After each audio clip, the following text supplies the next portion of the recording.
చారి గారు మీరు ఒక విషయాన్ని అర్థం చేసుకుంటలేరు. ప్రభుత్వ నిర్ణయాలనే అధికారులు అమలు చేస్తారు. చంద్రశేఖరరావు హరీష్ రావు గారు కూర్చొని ఏం ఆదేశాలు ఇచ్చిండ్రో ఆనాటి ఇరిగేషన్ సెక్రటరీ ఎస్కే జోషి అయినా, రజత్ కుమార్ అయినా, ఈఎన్సి మురళీధరరావు గారైనా అదే సంతకాలు పెట్టిండ్రు. ఈరోజు కూడా మా ప్రభుత్వం, నేను ఉత్తమ్ కుమార్ రెడ్డి గారు ఏం చెప్తున్నామో రాహుల్ బొజ్జా, ఈఎన్సి మురళీధరరావు గారు సంతకం పెడతారు. అంటే ప్రభుత్వ నిర్ణయాన్ని అమలు చేయడం, నిర్ణయం చేసేది ప్రభుత్వం బాధ్యత, అమలు చేసేది అధికారుల బాధ్యత. వాళ్ళిద్దరు అట్లా ఆదేశాలు ఇచ్చారు, అట్లా పోయింది. ఆ రోజు మేమిద్దరం ఇట్లా ఆదేశాలు ఇస్తున్నాం కాబట్టి ఇప్పుడు ఇట్లుంది. కాబట్టి అక్కడ అధికారుల పాత్ర ప్రభుత్వం ఇచ్చే ఆదేశాలను అమలు చేయడం తప్ప వాళ్ళు స్వతంత్రంగా పనిచేయడానికో స్వతంత్రంగా వ్యవహరించడానికి వెసులుబాటు ఉండదు. అందున కేసీఆర్ దగ్గర ఆ వెసులుబాటు ఉంటుందా? నీకు బాగా తెలుసు కదా. ఏం మరి నీకేమనిపించిందో నాకు తెలియదు, కానీ కాగితాలు అన్నీడునే మేమిద్దరం కలిసి ఒకటే చెప్తున్నాం తప్ప. మీరు అదే హరీష్ రావు మాట్లాడుతుండి ఉంటాడు, ఎందుకనంటే ఇప్పుడు ఆయనకి ఏదో దారి కావాలి కదా.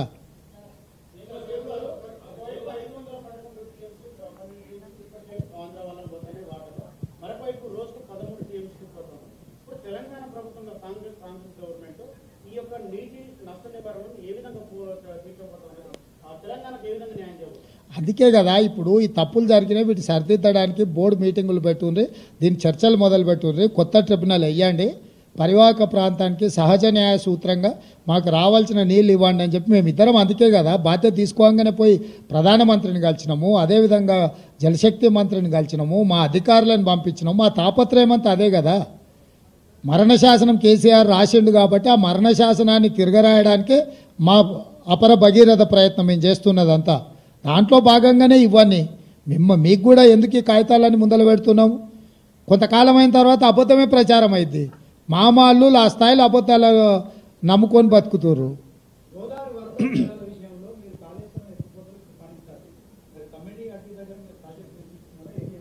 తప్పకుండా వాటి అన్నిటిని కూడా నిపుణులు వేస్తాము, చర్చిస్తాము, వాటి మీద నిర్ణయం తీసుకుంటాం. ఇప్పుడు కూలిన దాని మీద విచారణ చేసే పనిలో ఉన్నాం. సో అది పనికొస్తుందా పనికిరాదా మన ఇద్దరం మాట్లాడుకునే కంటే డ్యామ్ సేఫ్టీ అథారిటీ వాళ్ళకి సంబంధించిన వాళ్ళు, సిడబ్ల్యూసి వాళ్ళు, రాష్ట్రంలో ఉండే సాంకేతిక నిపుణుల నివేదిక వచ్చిన తర్వాత పూర్తి స్థాయిలో మాట్లాడతాం.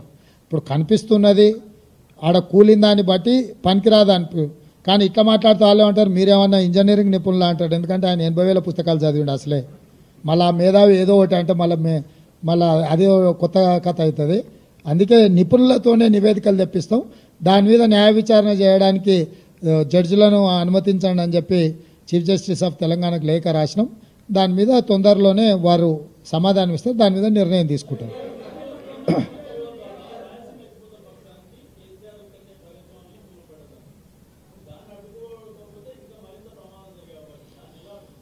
దాన్నే కదా ఇప్పుడు ఏముంది, ఫిజికల్గా దౌర్జన్యం చేసే పరిస్థితులు కావు. ప్రభుత్వాలు ఎక్కడ చేయాలి, అప్రాప్రియేట్ ఫోరంలో వాదించాలి.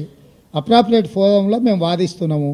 నీటి కేటాయింపుల విషయంలో కానీ, ప్రాజెక్టుల నిర్మాణ విషయంలో కానీ కేంద్ర ప్రభుత్వం ఒకవేళ అటువైపే మొగ్గు చూపితే న్యాయస్థానాలు చట్ట పరిధిలో ఏమేమి చేయాలనో అన్ని ప్రయత్నాలు చేస్తాం, అన్ని ప్రజలకు వివరిస్తాం. మా దాంట్లో దాపరికం లేదు, మేము తలుపులు మూసుకొని మాట్లాడుకోము.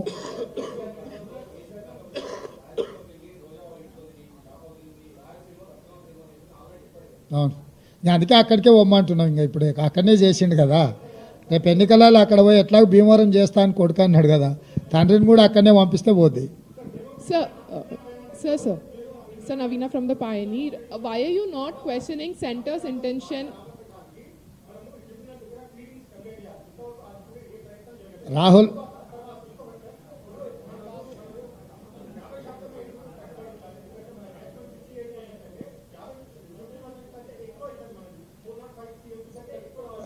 రాహుల్ ట్రిబ్యునల్ని ఎందుకు వేయాలంటే ట్రై టు అండర్స్టాండ్. బస్ నువ్వు అడిగిన క్వశ్చన్ నాకు అర్థమైంది, నన్ను చెప్పని లెట్ మీ కంప్లీట్. ఈ వేషాలు అన్నీ చూసి కేసీఆర్ పోయి కోర్టులో కేసు వేసిండు, అవునా?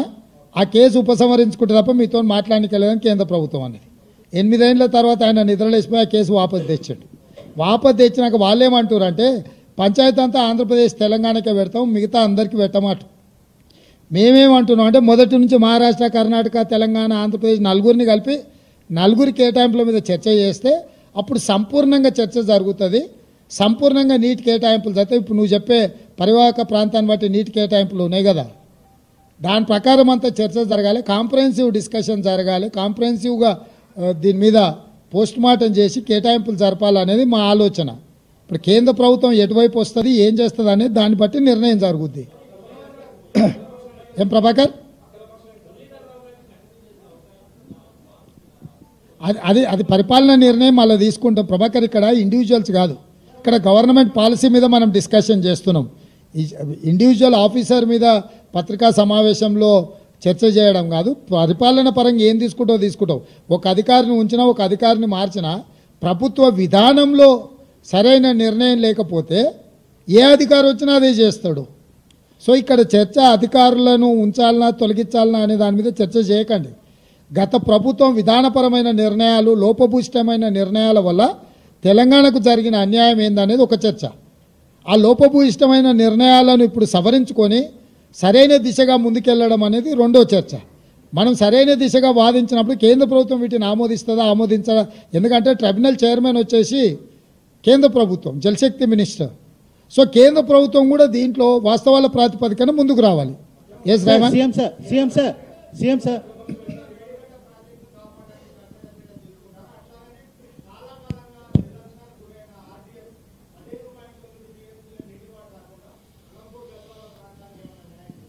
ఇప్పుడు అక్కడ ప్రాజెక్టుల నిర్మాణము వాటి మీద మా సంపత్ కుమార్ చేసిన దీక్షలు మీకు అన్నీ తెలుసు కదా.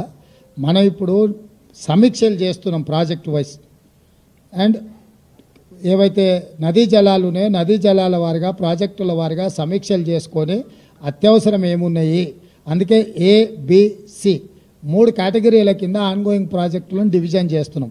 ఏ కేటగిరీ కింద ఈ 6 నెలలు కష్టపడితే పూర్తయి ఆయకట్టు వచ్చే వాటిని ప్రాధాన్యత క్రమంలో పెట్టుకొని వార్ఫుట్లో కంప్లీట్ చేయడానికి నిధులు కూడా గ్రీన్ ఛానల్లో కాంట్రాక్టర్లకు పేమెంట్లు ఇస్తే తప్ప వాళ్ళు పనిచేయరు.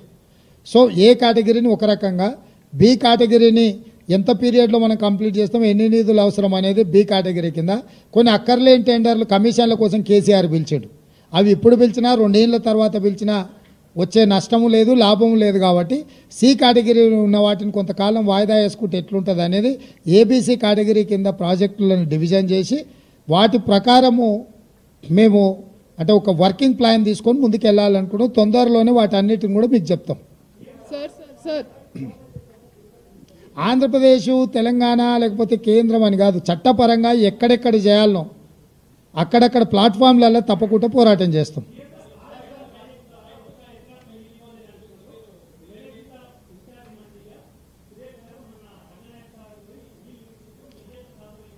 ఆయకట్టుకు రాలేదబ్బా, రిజర్వాయర్లు కట్టినరు, ఆయన ఫామ్ హౌస్కి వచ్చినాయి. రంగనాయక సాగర్ వదిలితే ఏడుకోతాయి, ఎర్రవల్లిలో కేసీఆర్ ఫామ్ హౌస్కి పోతాయి ఫస్ట్.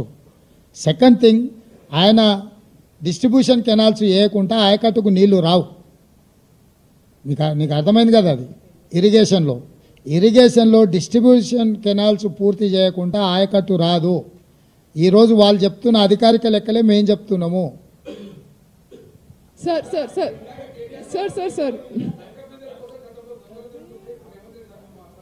ఇక అన్ని దొంగలు ఎత్తుకొని పోయారు కదా, అందుకే కదా గజ దొంగలు అని తండ్రి కొడుకులు మామ అల్లుళ్ళు అని చెప్పేది. అంటే తెలంగాణ లంకె బిందెల్లాగా ఉండే ఆ లంకె బిందెలను దొంగతనం చేసి మట్టి కుండలు తీసుకొచ్చి పెట్టారు తండ్రి కొడుకులు కలిసి. అది ఇక్కడ జరిగింది. సార్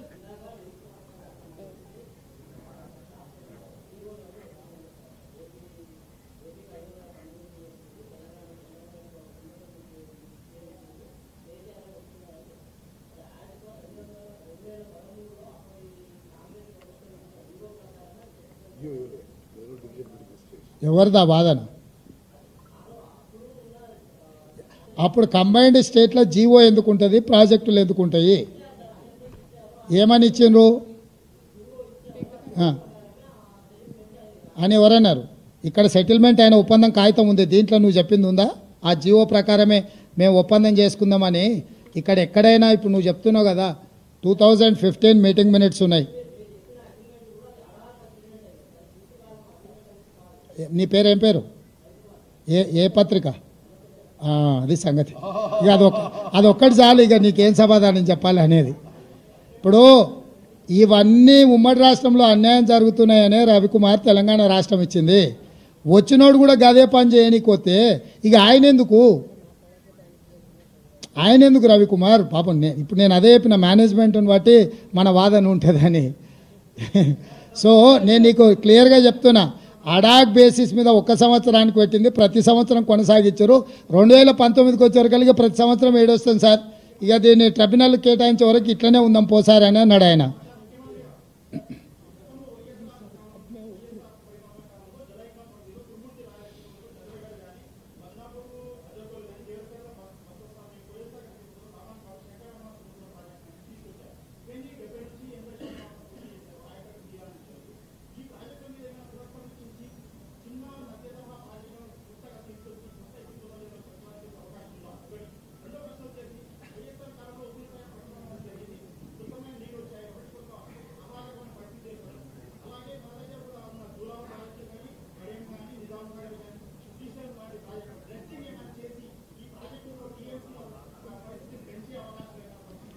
మీరు ఒక వినతి పత్రం ఇవ్వండి, మీరు చెప్పింది బాగుంది, తప్పకుండా వాటిని పరిశీలించి ప్రభుత్వం నిర్ణయం తీసుకుంటుంది. డెఫినెట్గా మా ప్రభుత్వం ఓపెన్ మైండ్తో ఉన్నది, మీరు ఇచ్చే సూచనలన్నీ పరిగణలోకి తీసుకొని పరిశీలిస్తాం. సార్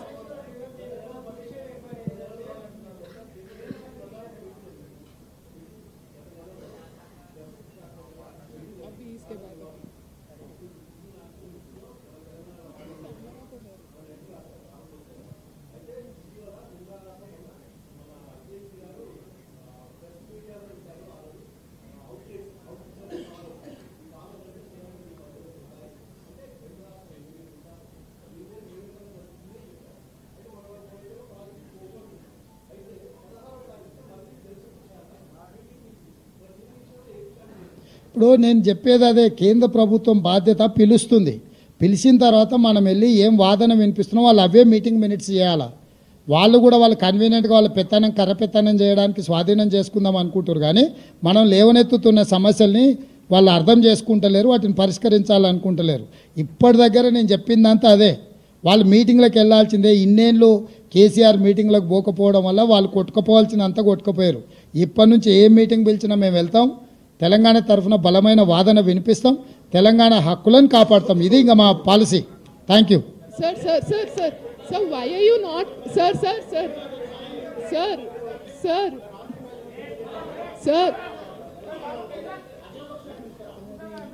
నీ సూచన కూడా పరిగణలోకి తీసుకుంటాం. sir.